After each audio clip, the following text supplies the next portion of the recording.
বুধবার গভীর রাত্রে বীরভূমের সিউড়ি নতুন পল্লীর কাছে হাসপাতাল মোড়ে ১৪ নম্বর জাতীয় সড়কের উপর পথ দুর্ঘটনা।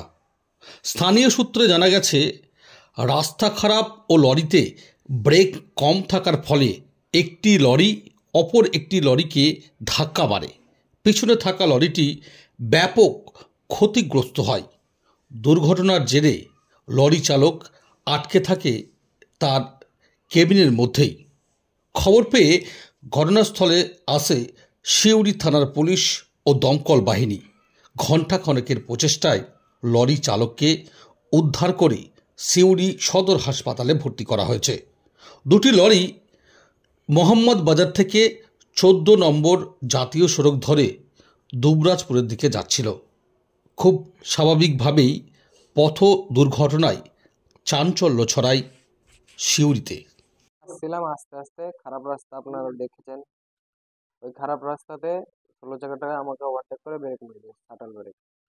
আর আমি রামপুরহাট থেকে যাচ্ছিলাম নিমতড়ি।